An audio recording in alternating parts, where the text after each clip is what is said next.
Now back to Just Energy Radio with Dr. Rita Louise. Hello and welcome back to the second hour of Just Energy Radio. I'm your host, Dr. Rita Louise, and thank you all for staying tuned to this hour of the show. This hour of the show is brought to you by the Institute of Applied Energetics, where you can jumpstart your intuition today by downloading our 50-page free Jumpstart Your Intuition guidebook by going to www.appliedenergeticsinstitute.com. And just to let everyone know, if you've been interested or been thinking about becoming a professional medical intuitive counselor, or energy healer, we have all of our training programs on sale right now. So check it out, appliedenergeticsinstitute.com. So let me tell you a little bit about this hour's guest. We're going to be speaking with Dr. Richard Alan Miller. Dr. Richard about agriculture, alternative agriculture, which, makes it fit with the show. Dr. Richard Alan Miller is a pioneer in the annals of metaphysical and paranormal exploration. Miller began working in the X-File world of Navy Intel, SEAL Corp, and then MRU in the late 60s. His public collaborations and research continue. His past and current writings and presentations reveal a depth of knowledge and practical experience in three major fields: alternative agriculture, new age physics, and metaphysics. So as you can see, he and I are going to have plenty to talk about. His webpage is richardallenmiller.com. And actually, he did send me a book, which I'm not sure we're going to get to, but I will announce it anyway.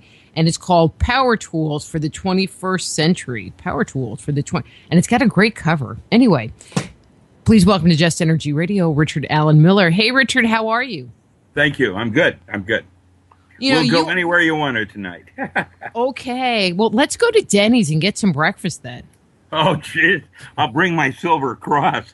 We'll get the demons right as they try to get out the door. You are a man of many, many hats. And but how did you find yourself moving out of what I'm going to call the mainstream into a more alternative view of living and life? Well, okay. The story starts in high school, where I become a top draft pick for old man DuPont.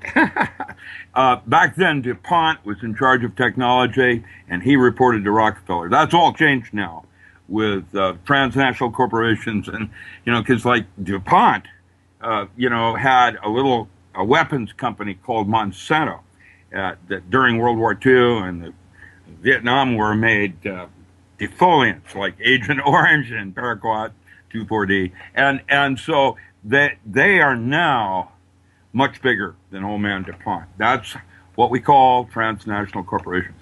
They have now begun to. They started with seed, and then they moved to genetically modified organisms, and now they're weaponizing epigenetics. There is actually, I did a technical paper for the military, I'm still in the military, called The New Directions in Mind Control. And what Monsanto is doing now is they're actually altering a gene in which has nothing to do with gluten or galatomorphin or the opiates that are related. It has, it's a special gene that will activate a bacteria in your gut that you got from a dog, or a cat, I mean. If a cat comes up and purrs in your face, you're infected. Probably 65% of Americans have this bacteria in their gut. It's inert unless you eat the new wheat. And the way Science News calls this bacteria, it's called T. gundi, Tachycoccus gundi, is called little mind benders. Guess what it does?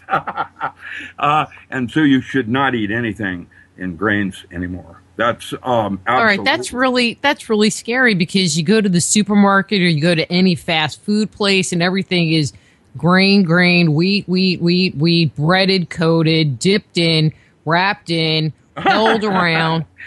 You're preaching to the choir. Yeah. Well, the fish now glow in the dark, so you can find them easier. Oh, come on! I want a frankenfish. Yeah, there you go. And actually, just 2 days ago, Energy News came out with this story about the toxic levels in some of the tuna that are being pulled out of the Pacific Ocean as 3 times higher than it was previous. And the second article came out a day later saying exactly the same thing, only the way the spin was, it was dangerous. Now, the original article says the radiation levels are 3 times the level, but they're still way below levels of concern. And so what we're seeing now is there is a blind of information, and if you don't have enough technical background to resolve one thing for another, there's no way that you're going to be able to, discover what's really going on. There are so many false flags today. Let me give you an example. Sandy Hook and Aurora. I saw the kid at Aurora in court, and I was there when we did the ketamine, telepathy, and BZ studies. That kid was coming off Prozac and had a handler that hit him with scopolamine. I could see it. It's the work we did in the 70s. Get a grip. And so what that was about, same actors in both places in many cases, that it was to alarm the public and try to make a run at our Second Amendment. It failed. Everybody went out and bought weapons. So what Wasn't it was that great? Really, well, yes and no. I mean, we can talk about Bundy Ranch and what's going to happen there with China orchestrating our government. But really, what's happened is it's about pharmaceutical houses being allowed to give our children drugs. And that's been my one primary issue that nobody is talking about. In fact, every single shooting that has been involved with a teenager going berserk has been either on or coming off or just off Prozac. And in many cases, there's always a second shooter. We'll call it his handler. That's how it works. And Ukraine is going down crazy like Iraq. Nothing we're being told is real. I don't know where to go with this except to realize that your answers to what you feel are going to lie in your gut, not your brain. You're not going to look. Your upper brain is there primarily to make all your belief systems true. Your lower brain, your gut, your enteric nervous system, which is where they're weaponizing epigenetics now. That's where the war is being fought. You could say that if you were an alien, where would you hide in plain sight?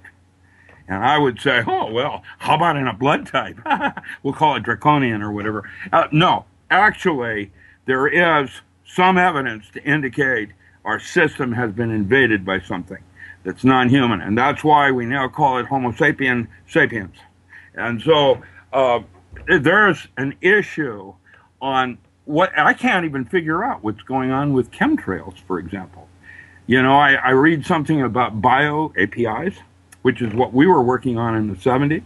This is a brain-computer interface, with these nanofibers that are activated by a bacteria that is methane producing. All the chemtrails right now are mostly sulfuric acid with barium oxide, something that attracts moisture, and then it has this bacteria in it that is manufacturing polymers to hold the moisture. It's a weapon. And today I saw, so if I can't figure it out, it's not military. It's not military. So if it's Which not military, part? The we? Well, it's the United Nations. Chemtrails? Well, it's the United Nations and the funding on it. When you realize that an aircraft that goes across the sky like that is $250,000 an hour, and you start counting how many are in just your area alone, and realize this is globally happening in Canada, in Europe, Australia, Mexico. The president, when I met with the president of Mexico, he had no idea until I pointed out those clouds aren't real. They go in at 4 o'clock in the morning, and by 6 at dawn, when I was down there, when dawn was starting to rise in Mexico, it was already into this weird thing that is not a cirrus cloud. What is that? So, and that means they're attacking us on our water and our food and in the air we breathe.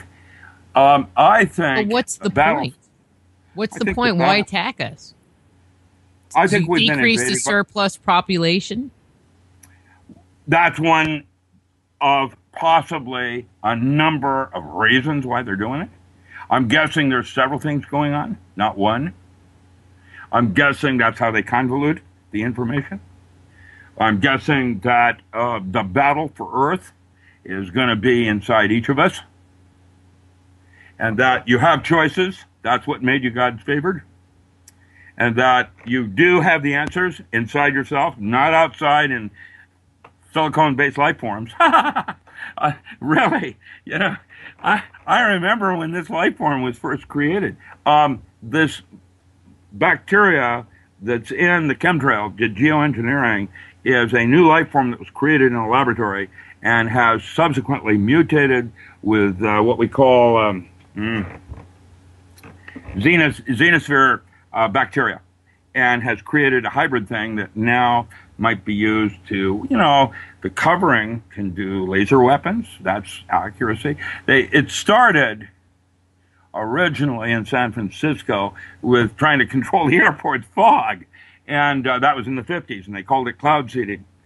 And then it evolved when Gore came out and was running around for president and all that. He was talking about global warming. And in fact, we have some serious problems going on, but suspicious observers has made some astute, observations on what is and is not. It's our sun.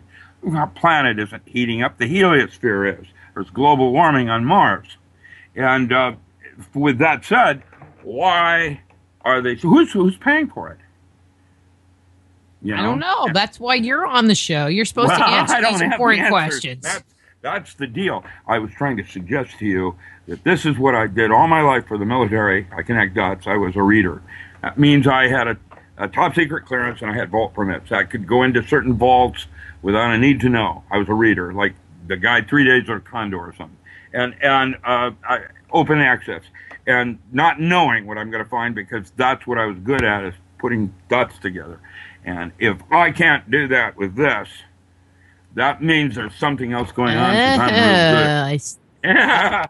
No, but I see what you're saying. It's like, okay, there's all this stuff going on, but why it's going on, you can't even figure out. Well, then that means something, what's God? Well, God is that which cannot be known. And so if you use that definition, it's the unknowable, that part that's not knowable in any physics. That's in advance, that's God. There is no question.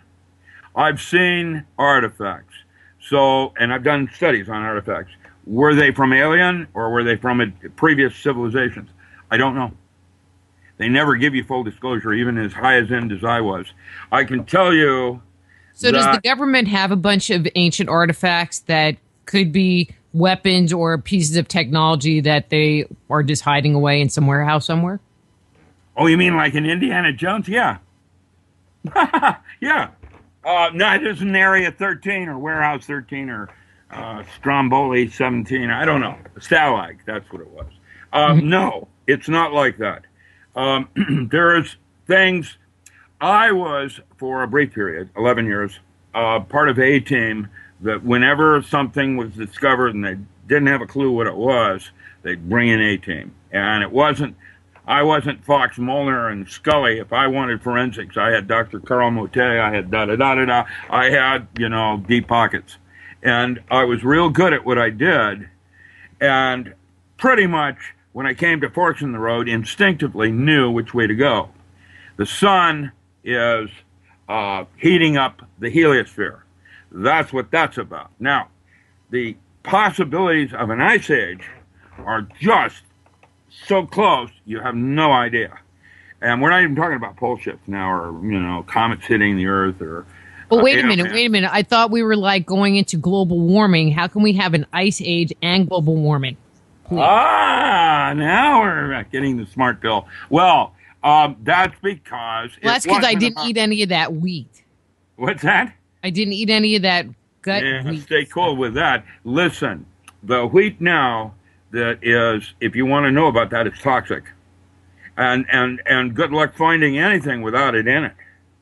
That's why community-supported agriculture, why local farms and your farmers growers market, where you have your little victory garden in the backyard, is a good place to start truth. It has nothing to do with food. It's a relationship of yourself to your environment and your needs. And it isn't about a new car. It's crazy to hang tennis shoes up over a post line to mark territory. The bottom line is the only thing you get to take when you leave here is your education. And that's it. And so with that said, we all now need to wake up. The three words that they described Americans when I was down in Mexico, I had a bunch of Europeans come in, big conference. And the three words I heard about Americans were ill-informed, ignorant, and complacent. And that's why these kinds of radio... Check. Well, kids staring down with their thumbs going into a void or a vortex is kind of weird. You don't notice them looking outward. They're not looking inward either. They're doing something weird.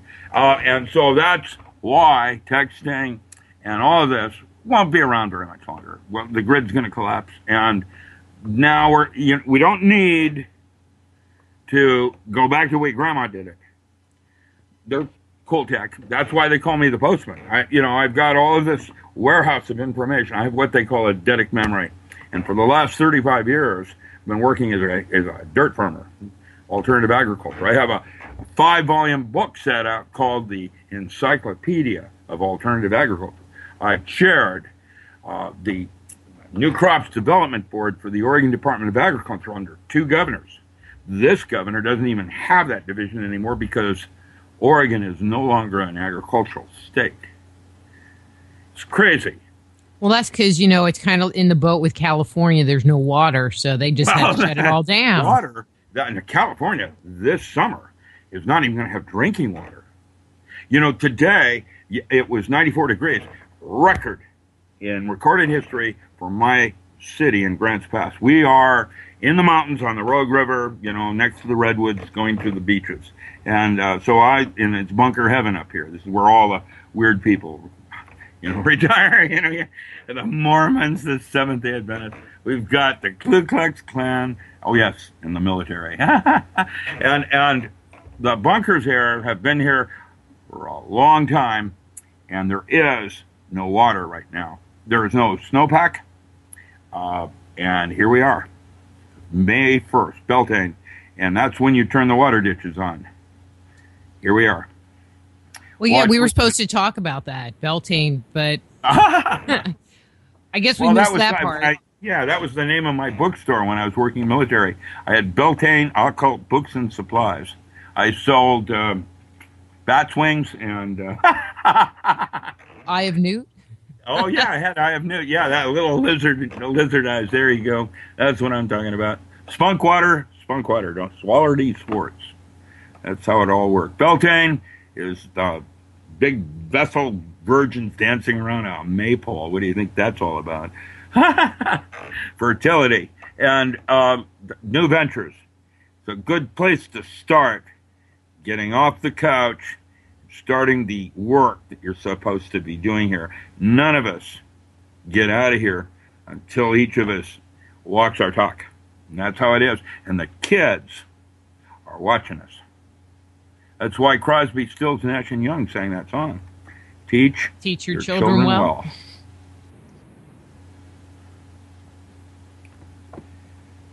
So let me ask, you were talking about the new wheat and GMOs. I just have so many questions about them. Cool. Sure. Well, first of all, what's wrong? What's wrong with the plants we eat? Why do we need to engineer plants to be different plants? And what was wrong with our original plants? Cost of goods produced, weeds, weeding, variants getting into the seed gene pool, crossing and creating hybrids and whatever. Mostly it was about money. Money is a theatrical prop. It's not real. What's real is your labor. That's real. You actually do something and there it is. That's, potential. Yeah. But money itself, Well, we'll just go print some more. You know what I mean? That's what they're doing. There is no gold in Fort Knox. There is no backup on that. That's why Russia has dropped the petrodollar. That is going to be the end of all of that. And so there are alternative things out there. Bitcoin is a false flag. Cornell, the university has graduate students that would teach a course, let's say, in natural science, and they give them so many work credits, which he can spend in town for his food and supplies, things that he needs. And each city is doing that. There is a group in North Carolina, permaculturists, that have permacredits.com. And it's a community-supported agriculture where the kids have a network, just like we set up in Portland. I just posted it on Facebook. I'll give you a link later if you'd like. It's one of the things where Portland has put all their community-supported agriculture on a map so that people, and drop points where you can get your food, as in local infrastructure for when the grid goes down and San Francisco is no longer able to ship Mexican products. So you keep talking about the grid going down. So are you talking about the power structure? I mean, what are we talking about here? Yes. All of the above. Matt Stein and I do urban survival skill workshops, 2-day workshops.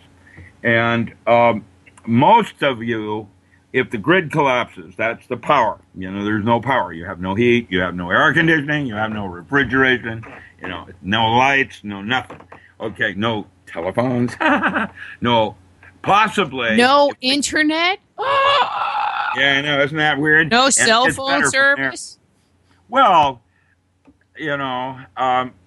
what was that called? That new Johnny Depp movie that just came out called Evolution.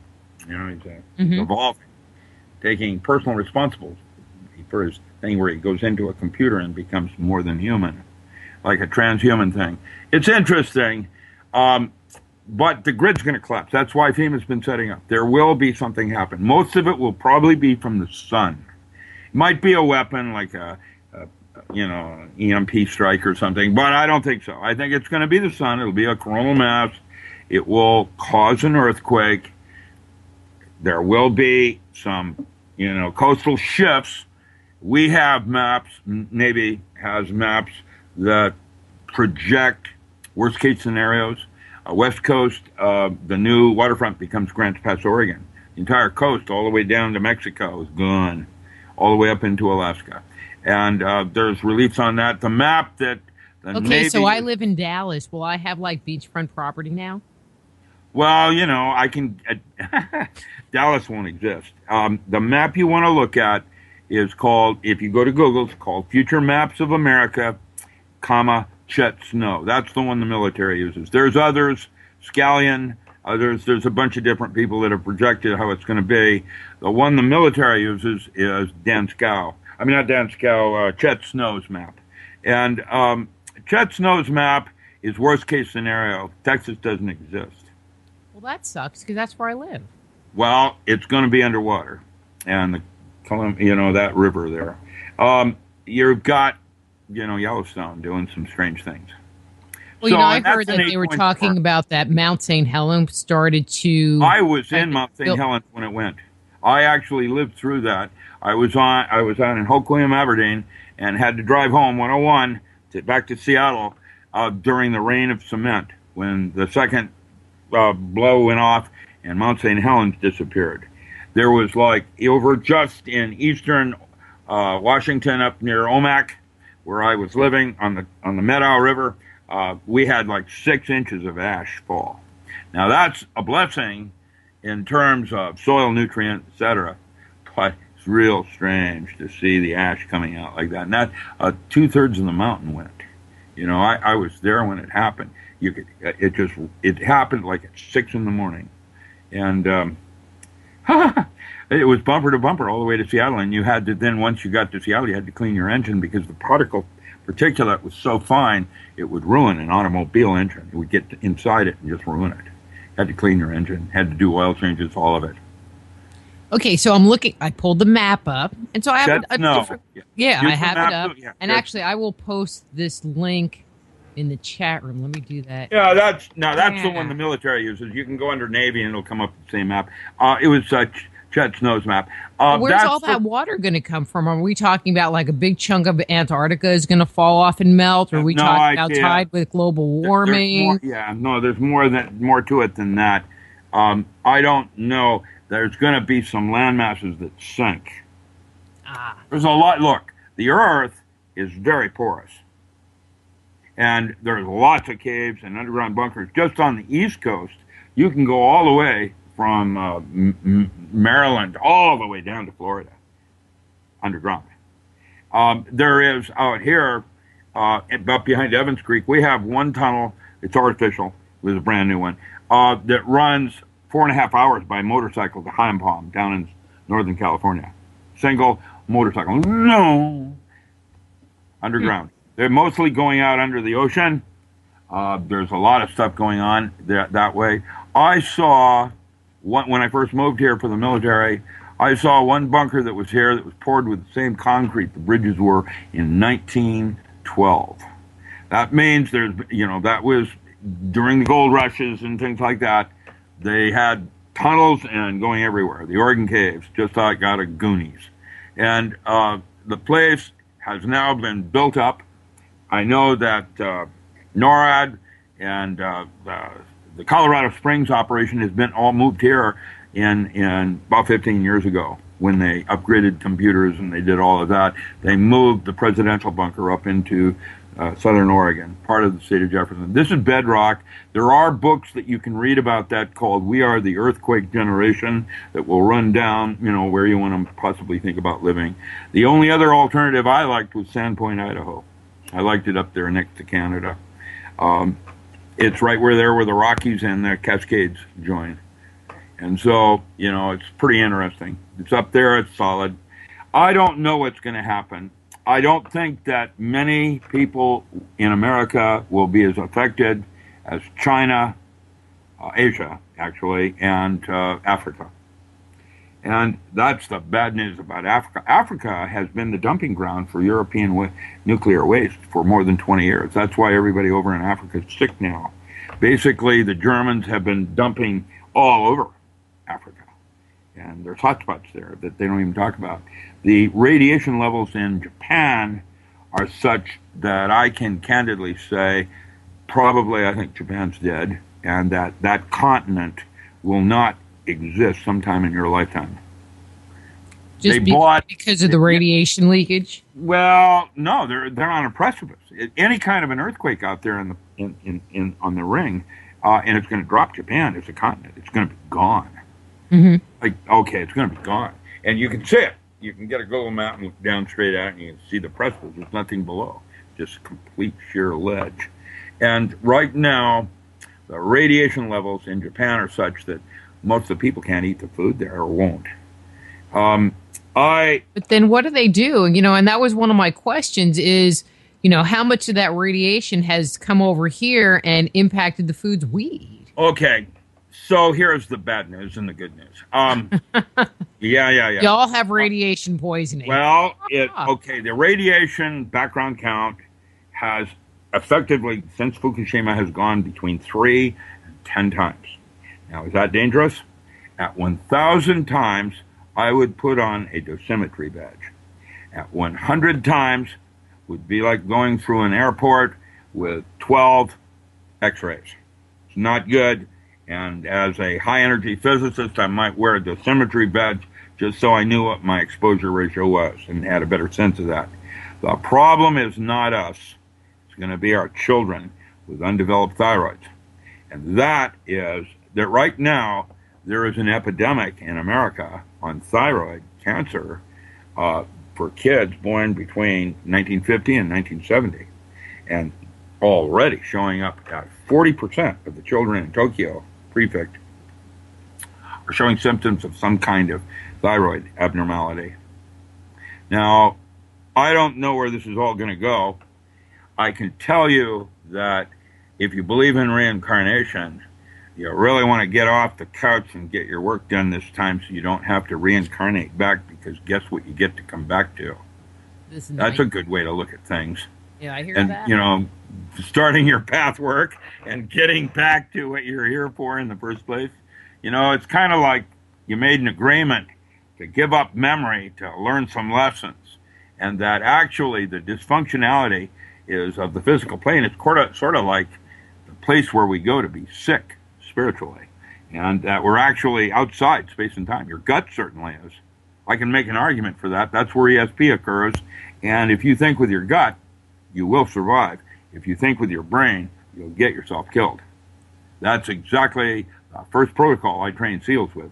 And so, you know, that's like outside space and time. You're doing what Crowley would call your true will. And if you lock into that, what happens next is you discover where your joy is. And that's why you're here. Follow the joy, not the money.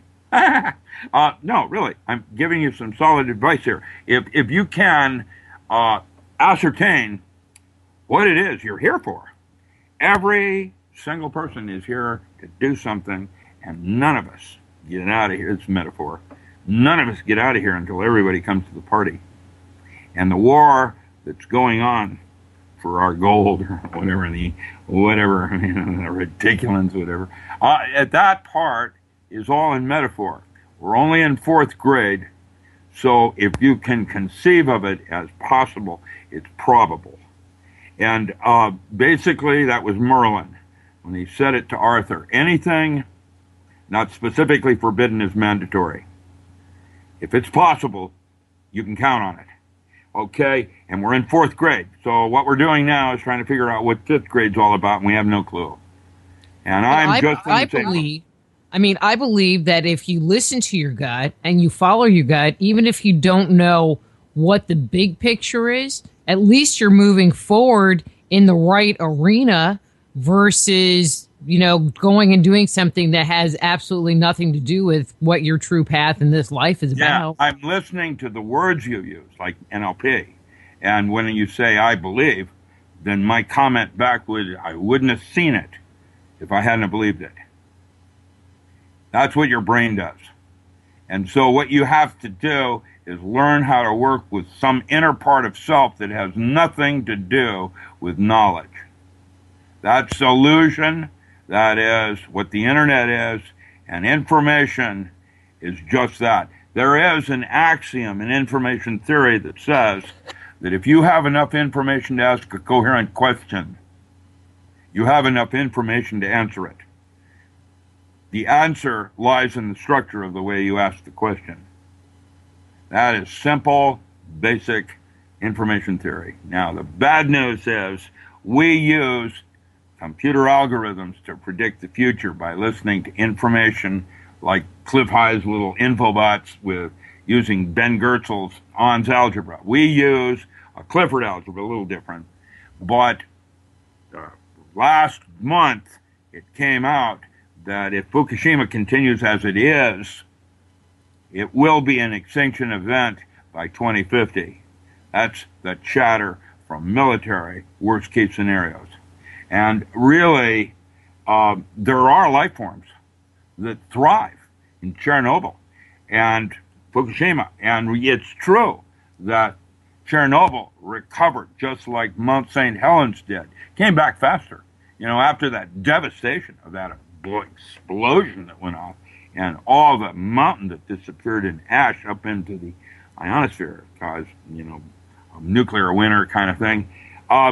Basically, the idea, I think that it's time we realize that nuclear energy is not, listen, Daiichi and those plants from General Electric were considered the cleanest forms of nuclear energy there is. There are no such things as spent plutonium rods.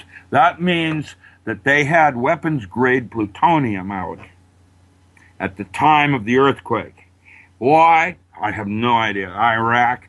I don't know. We got it from the Americans. They got it from the Americans, and they were going to either sell it to Iraq because their economy's in the toilet, or They're saber rattling because China is really upset about this land purchase up in the Kumchak Sea. Japan bought 2 islands from Russia that are actually bigger landmass than Japan is.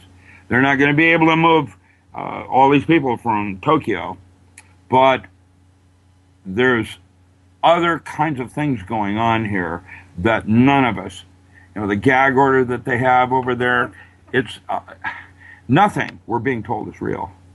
If we say that the radiation levels are up from Fukushima, more likely it's Hanford leaking into the Columbia River.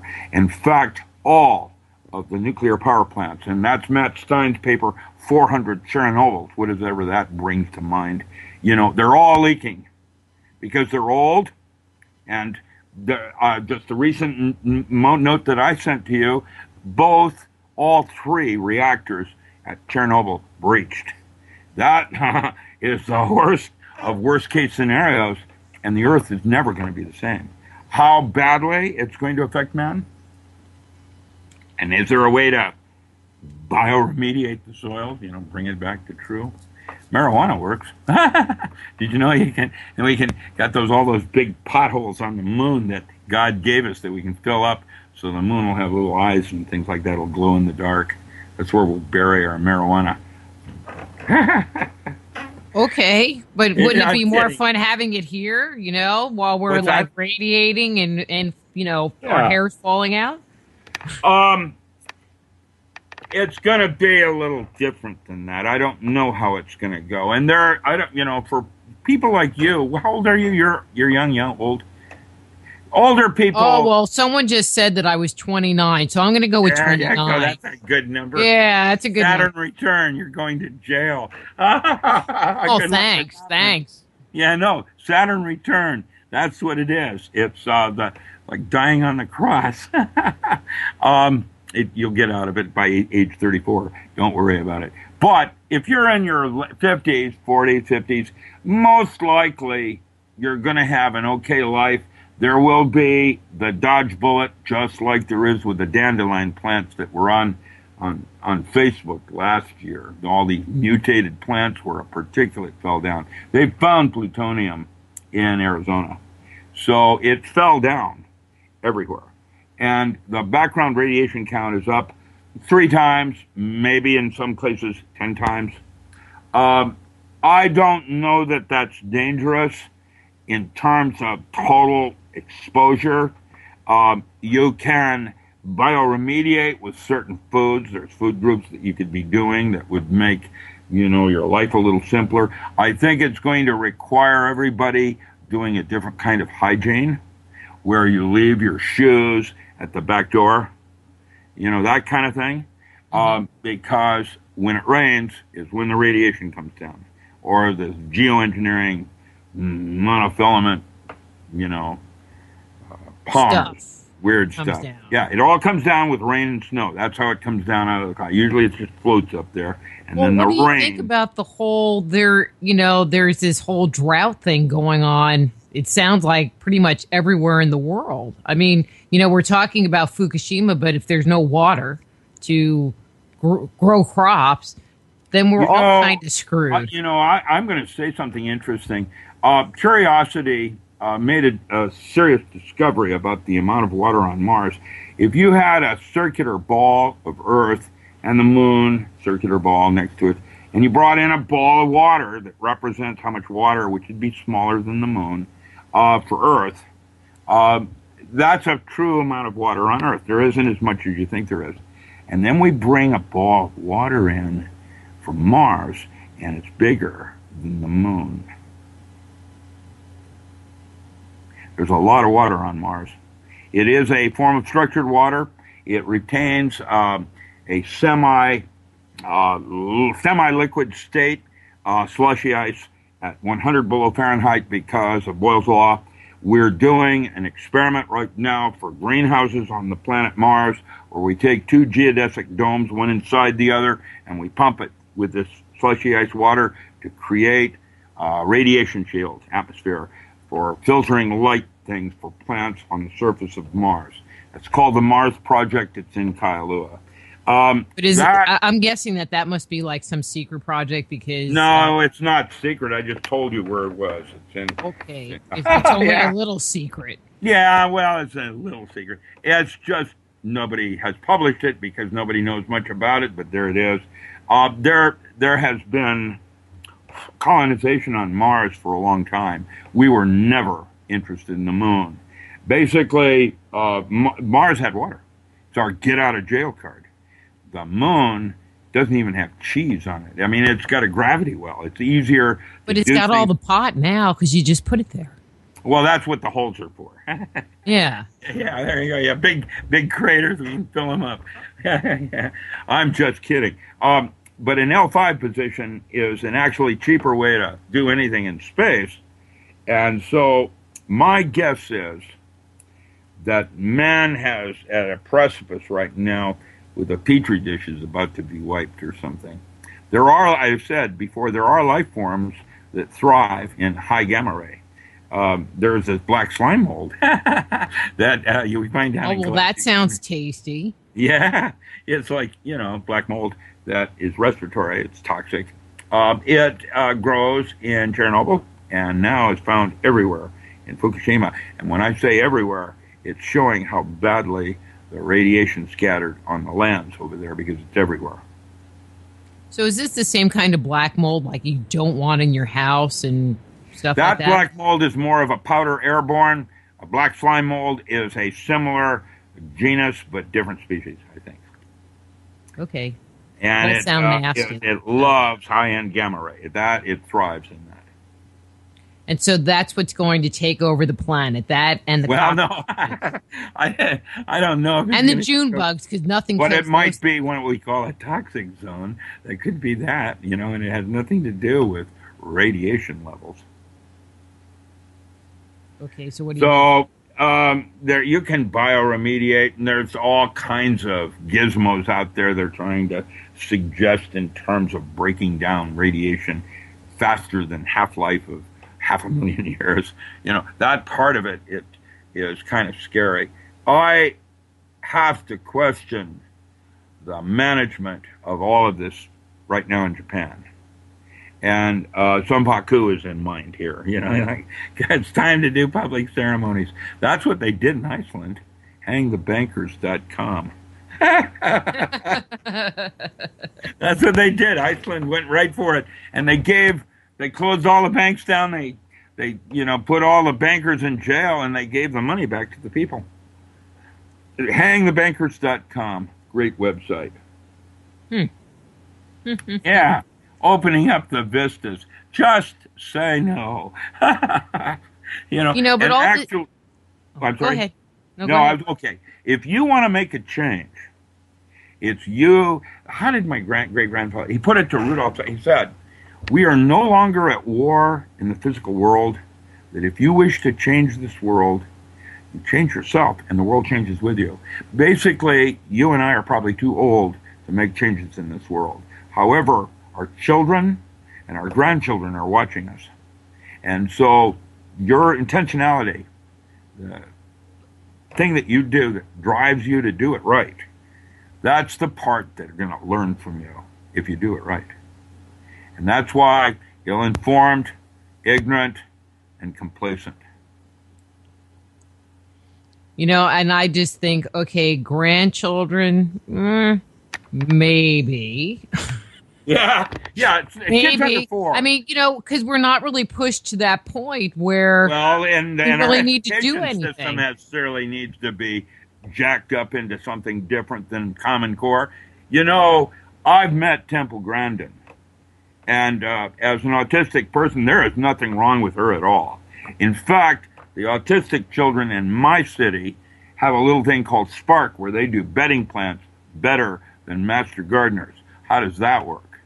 And so I would say that just because autistic children are different than normal children, they are not disadvantaged. They're able to do things that normal children can't, and our real resource lies in our diversity.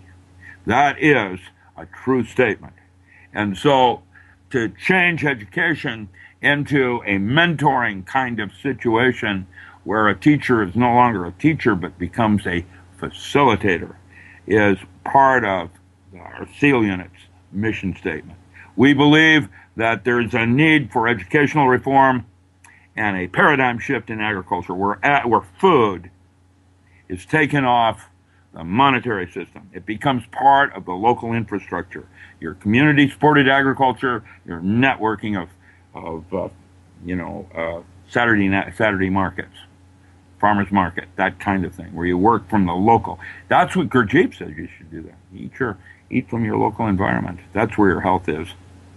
It's not. And I totally agree. I mean, you go to the supermarket anymore, and I don't think that there's anything that is local. I mean, it's like, these are from Chile, these are from Mexico, this is from Cambodia. Yeah, like, that's really? Where the Teamsters and the Arabs each get a little piece of the action. That's the part of it that needs to disappear. Because what happens next is that you aspire toward a form of autarch, supreme individual sovereignty, where while you are not producing all the food you need to eat, you're producing enough of it to know that you can survive on your own. How did Crocodile Dundee put it? Well, you can live on it, but I wouldn't eat it. But if push comes to shove, you just might. Yeah, well, there it is. I had friends that used to show you how to eat a green slug. His argument was, if it's eating my food, then it's food for me. All right, I might draw the line there. That just I know. I'm just kidding you. Yeah.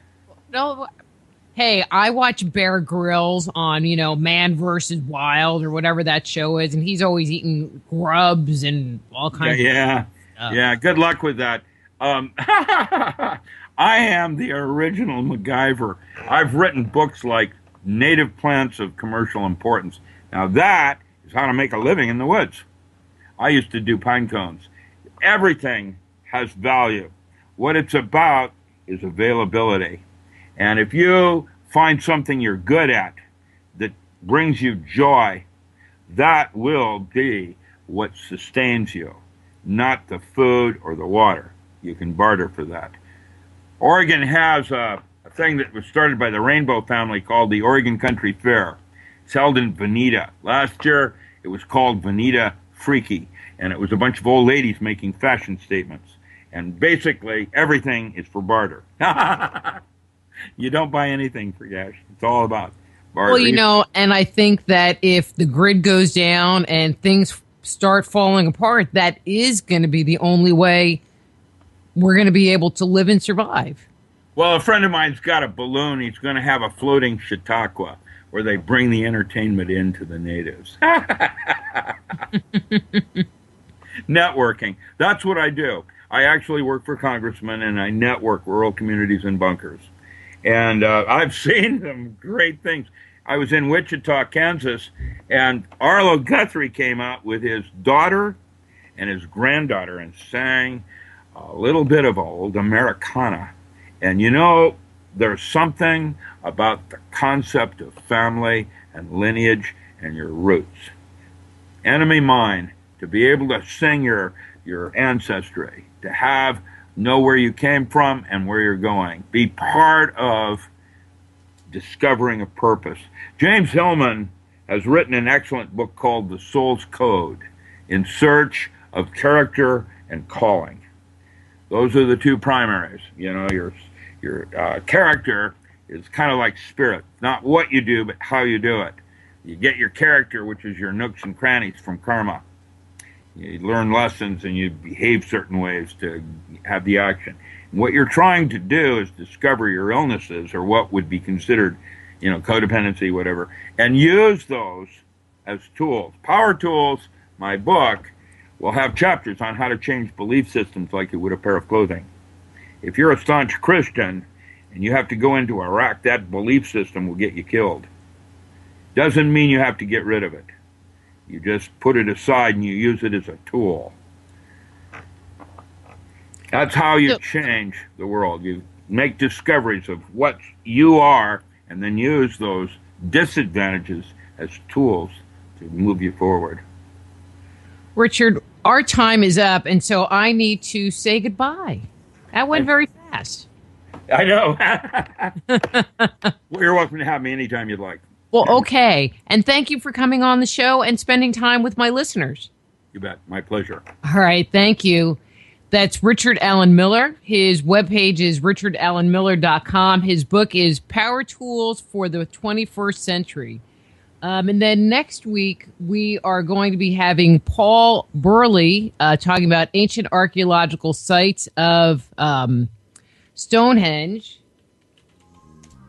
And we are also going to be having Brandy, and I don't have her last name in hand, coming on talking about the ghosts of Granbury in preparation for the Granbury Expo. So until next week, I'm Dr. Rita Louise. This is Just Energy Radio. Be blessed.